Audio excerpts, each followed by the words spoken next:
today, President Trump said his decision not to escalate the war in Iran over the weekend was Iran's, quote, last chance to make a deal. He said he called off large-scale strikes because countries in the Gulf asked him to do so.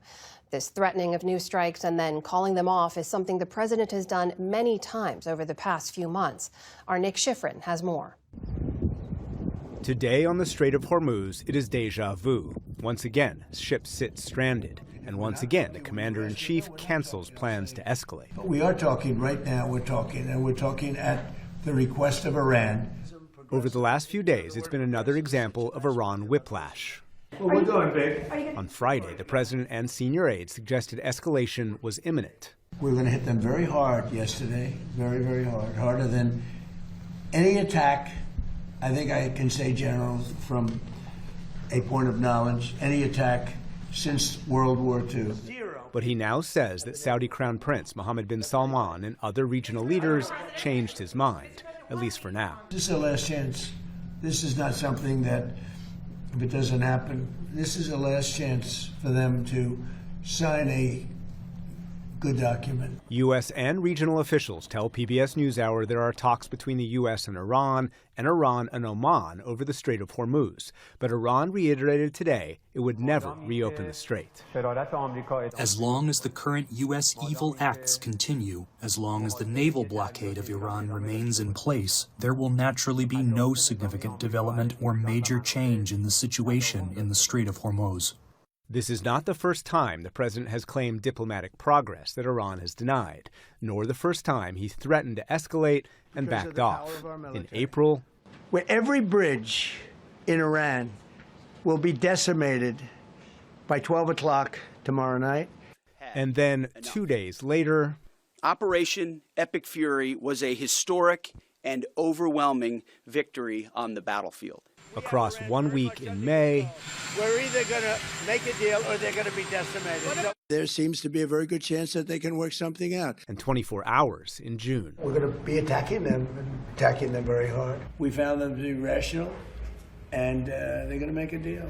And so this question today. Mr. President, this is at least the 5th time you've turned off airstrikes against Iran since April to negotiate.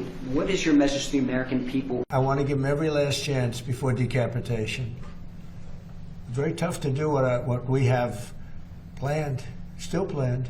We'll see what happens. The U.S. military is still poised to escalate and still implementing a blockade of Iranian ports, what the president now calls the United States wall of steel. If you do not comply, we will compel compliance with force. This weekend, Central Command redirected dozens of commercial ships, disabled 2 and boarded 2 others, as the president today predicted quick success. It's not very complex. We're talking about the strait, the opening of the strait, having it open literally by tomorrow. And as the U.S. attention remains fixed on the Strait of Hormuz, the U.S.'s Gulf allies increasingly find themselves caught between preventing a wider war and protecting their own economic futures. Joining us now is Dania Theffer, Executive Director of the Gulf International Forum. Thanks very much. Welcome. Thank you, to the Nick, for having me. We just watched this presidential, call it back and forth, half a dozen times nearly over the last few months, threatening escalation and then backing off. How has it affected how the region sees the president and sees the United States? Well, that is a great question. Certainly, from the perspective of the region, they saw that especially the Gulf states notably, they saw that their security concerns were secondary. And they lobbied very heavily against this war. And so it does put them in a very awkward situation with their most important partner and ally, the U.S., and also with a regional belligerent, Iran.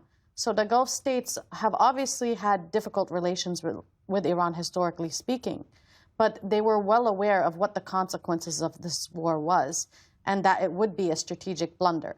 And so this is the reason why they lobbied against it. So there's a lot of questions circulating about, I wouldn't say the future of U.S. Gulf relations because the Gulf states' grand strategies will generally stay with the U.S. But of course, they're looking at an international layered approach for defense procurement.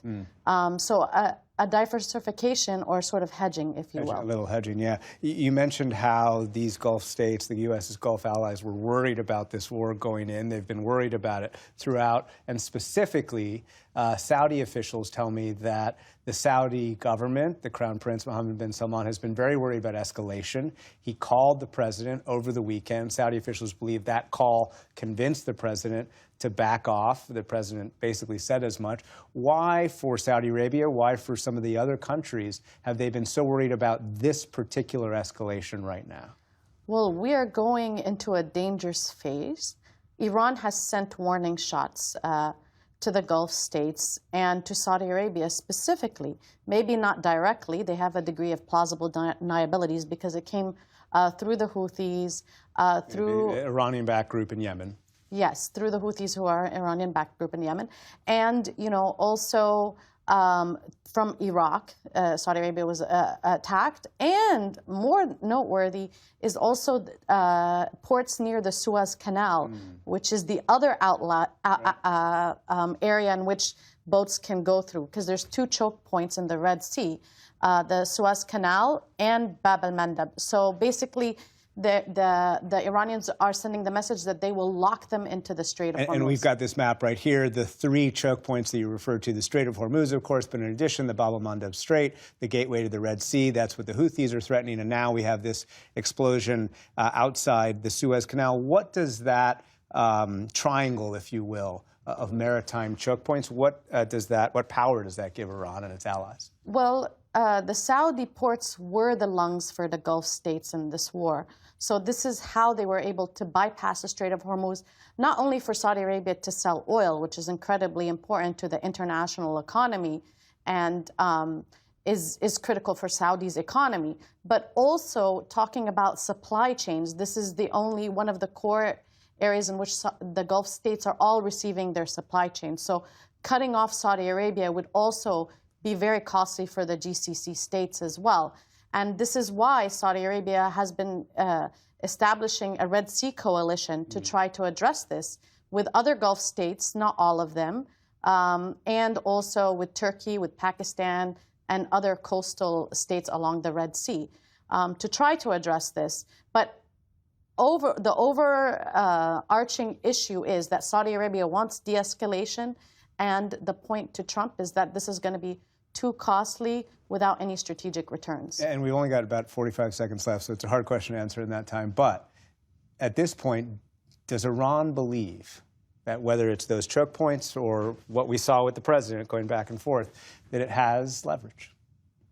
Yes, I think the Iranians think they're winning this war, and they think they have the leverage and the influence to pull and push their will on the Trump administration, the international community, and in fact thinks they can reestablish the regional order in their favor.